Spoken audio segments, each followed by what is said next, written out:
Supreme court practice and procedure act के खिलाफ दरखास्तें मुस्तरद। Practice and procedure act की बेशतर शेखों को बाकायदा कानून की हैसियत मिल गई। सुप्रीम कोर्ट पे बेंच की तश्कील चीफ जस्टिस समेत 3 सीनियर जजेस करेंगे। आर्टिकल 184(3) के मुकदमात पर कम अज कम 3 जजेस पर मुश्तमिल बेंच समाअत करेगा। आईनी तशरीह के मामलात में 5 रुकनी से कम बेंच तश्कील नहीं दिया जाएगा। 184(3) के मुकदमात में फैसले के खिलाफ अपील का हक दिया जाएगा। फैसले के खिलाफ 30 रोज में अपील दायर की जाएगी। अपील को 14 दिन में असल बेंच से बड़े बेंच के सामने समाअत के लिए मुकर्रर किया जाएगा। प्रैक्टिस एंड प्रोसीजर एक्ट में अपील के हक का इतलाक माजी से नहीं होगा। आर्टिकल 184(3) के मुकदमात में अपील के हक की माजी से इतलाक की शिक को कलअदम करार दे दिया गया।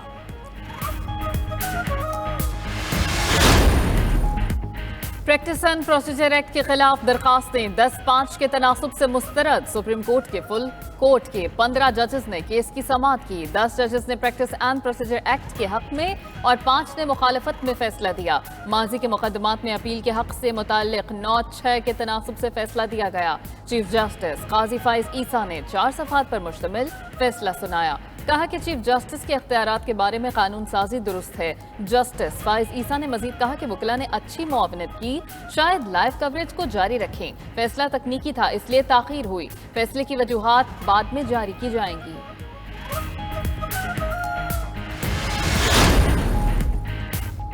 नवाज शरीफ और जहांगीर तरीन को प्रैक्टिस एंड प्रोसीजर एक्ट से फायदा नहीं होगा। सुप्रीम कोर्ट ने माजी में अज खुद नोटिस के तहत दिए फैसलों के खिलाफ अपील का हक नहीं दिया। कानूनी माहिरीन के मुताबिक साबिक वजीर आजम नवाज शरीफ और जहांगीर तरीन अपनी नाअहली के फैसलों के खिलाफ अपील दायर नहीं कर सकेंगे।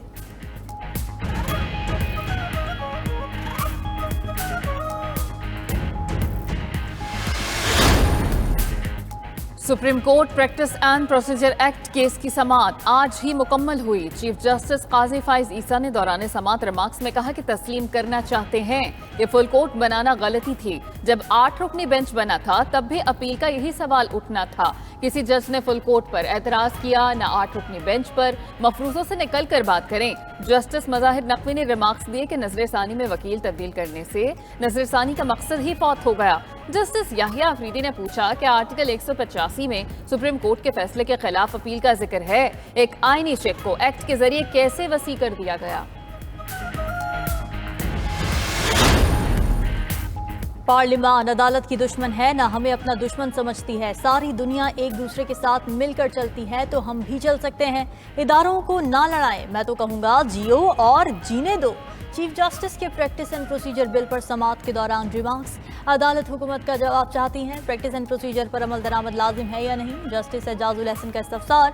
प्रैक्टिस एंड प्रोसीजर अदलिया की आज़ादी के खिलाफ नहीं, कानून पर अमल दरामद लाजिम है। अटॉर्नी जनरल का जवाब।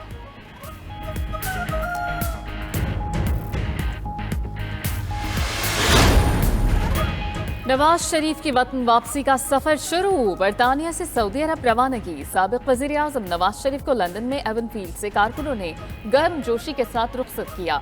नवाज शरीफ हिजाज मुक़द्दस पहुंचकर उम्रा अदा करेंगे। नून लीग के कायद की सऊदी हुकाम से मुलाकातें भी मुतवक्के।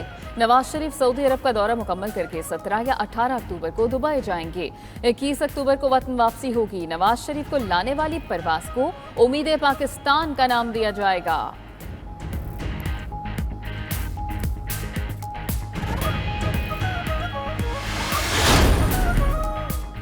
नौजवानों का मुस्तकबिल हमेशा नवाज शरीफ ने संवारा। नौजवानों को तरक्की देकर पाकिस्तान की गुर्बत कम करेंगे। मईशत को पैरों पर खड़ा करके महंगाई से आवाम को निजात दिलाएंगे। साबिक वजीर आजम शहबाज शरीफ की गुफ्तगू। सीनियर नायब सदर मुस्लिम लीग नून मरियम नवाज ने लाहौर में पार्टी रहनुमाओं से मुलाकात की। बोली पाकिस्तान की तरक्की यकीनी है क्योंकि नवाज शरीफ वापस आ रहे हैं। गरीबों का साथी और हमदर्द सिर्फ नवाज शरीफ है। नवाज शरीफ ने एटमी धमाके करके दिफा नाकाबिले तस्खीर बनाया। साबिक वजीर आजम शहबाज शरीफ से लाहौर में मौलाना फजलुर रहमान की मुलाकात। दोनों रहनुमाओं ने सियासी सूरत हाल, शफाफ और मुनसिफाना इंतखाबात के हवाले से गुफ्तगू की। दोनों कायदीन का मुशावरत और इश्तराकी अमल से आगे बढ़ने का फैसला। शहबाज शरीफ बोले कि तमाम जमातों ने 16 माह में सियासत का नहीं रियासत बचाने का सोचा। कायद नवाज शरीफ की वतन वापसी के बाद सियासी और जमहूरी निज़ाम मजबूत होगा। मौलाना फजल रहमान बोले कि नवाज शरीफ की वतन वापसी पाकिस्तान के लिए अच्छी खबर है। सच बेनकाब हो चुका, नवाज शरीफ को सियासी इंतकाम का निशाना बनाया गया। वफाकी काबीना का गजा की गंभीर सूरत हाल और निहत्ते फ़लस्तीनियों पर मुजालिम पर तशवीश का इजहार। निगरान वफाकी काबीना के इजलास के बाद वज़ीर इत्तलात की मीडिया को ब्रीफिंग। मुर्तज़ा सलंगी ने कहा कि काबीना ने गजा में मजलूम फ़लस्तीनियों पर इजरायली बमबारी की मजम्मत की। मसले को अक़वाम मुत्तहिदा की करारदादों के मुताबिक हल करने का मुतालबा किया।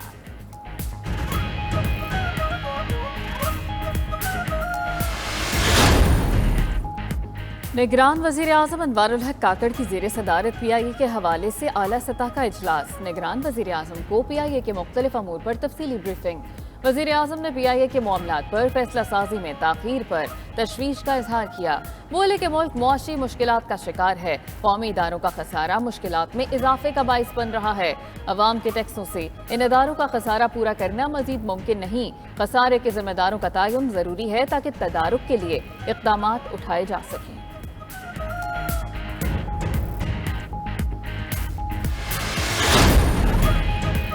निगरान हुकूमत के दौर में जितनी भी निचकारी होगी वो पाकिस्तान के हक में होगी। PIA जैसे इदारों को निचकारी के अमल से गुजारा जाएगा। निगरान वफाकी वजीर निचकारी फवाद हसन फवाद की न्यूज़ कॉन्फ्रेंस।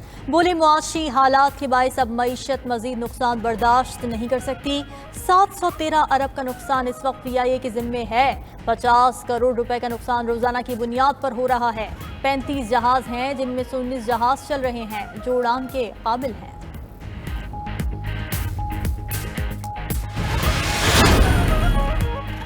इंटरबैंक में डॉलर मजीद ₹1 सस्ता, कीमत 279 रुपए 51 पैसे पर बंद। एक माह के दौरान इंटरबैंक में डॉलर 9% गिरकर 27 रुपए तक सस्ता हो चुका। ओपन मार्केट में डॉलर मजीद ₹1 सस्ता होकर 279 रुपए का हो गया। पाकिस्तान स्टॉक मार्केट में आज भी तेजी रही। 100 इंडेक्स में 334 पॉइंट्स का इजाफा 48,474 पर बंद हुआ।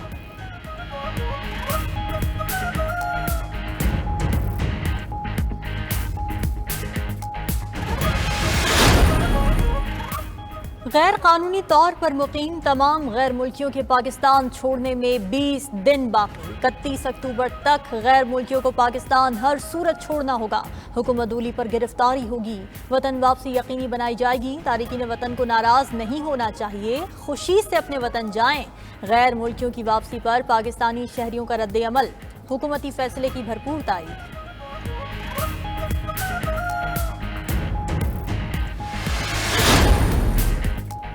इंतखाबी ज़ाब्ता अखलाक के हवाले से सियासी जमातों से मुशावरत। इलेक्शन कमीशन में इजलास में सियासी जमातों के नुमाइंदों की शिरकत। चीफ इलेक्शन कमिश्नर ने इजलास की सदारत की। मेंबरान कमीशन, सेक्रेटरी और दीगर हुकाम ने शिरकत की। सियासी जमातों ने इलेक्शन कमीशन को इंतखाबी ज़ाब्ता अखलाक पर तजावीज़ पेश की।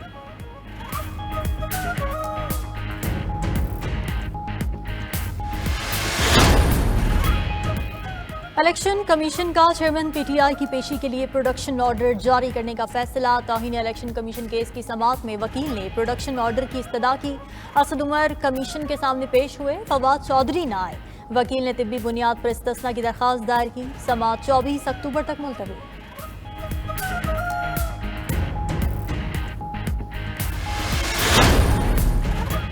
आशियाना इकबाल हाउसिंग प्रोजेक्ट रेफरेंस में बड़ी पेशरफ। लाहौर की एहतसाब अदालत ने मरकजी मुलजिमों नदीम ज़िया और कामरान कियानी को नाकाफी शवाहिद पर बरी कर दिया। उधर नाब ने पैरागॉन हाउसिंग सोसाइटी रेफरेंस में ख्वाजा बरादरान को बेगुनाह करार दे दिया।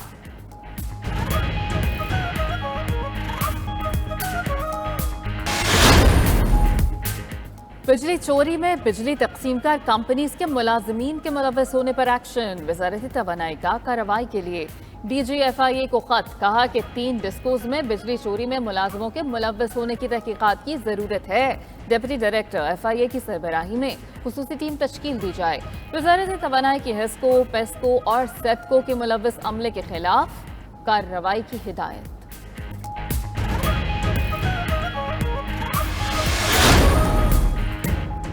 बिजली चोरों और नादहंदगान के खिलाफ शिकंजा मजीद सख्त। लेस्को रीजन में 24 घंटों में 425 अफराद बिजली चोरी करते पकड़े गए। मैपको रीजन में 24 घंटों में 131 गैर कानूनी कनेक्शंस कट गए। 70 लाख से ज्यादा जुर्माने आए। फेस्को रीजन के 8 अजला से मजीद 48 बिजली चोर पकड़े गए। मजमूई तौर पर 2634 गिरफ्तारियां हो चुकी हैं।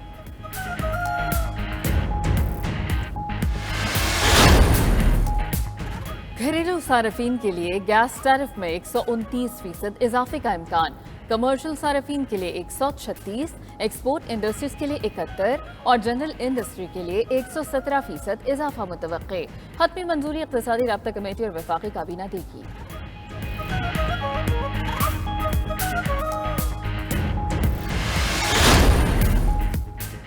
कराची के डेयरी फार्मर्स को फी किलो दूध का रेट 200 रुपए भी सस्ता लगने लगा। कमिश्नर कराची के रेट्स के खिलाफ सिंध हाई कोर्ट से रुजू कर लिया। दरखास्त में वाकिफ अपनाया। डेयरी फार्मर्स को दूध 196 रुपए किलो पड़ रहा है। 200 रुपए किलो फरोख्त नहीं कर सकते। अदालत ने कमिश्नर कराची और दीगर से जवाब तलब कर लिया।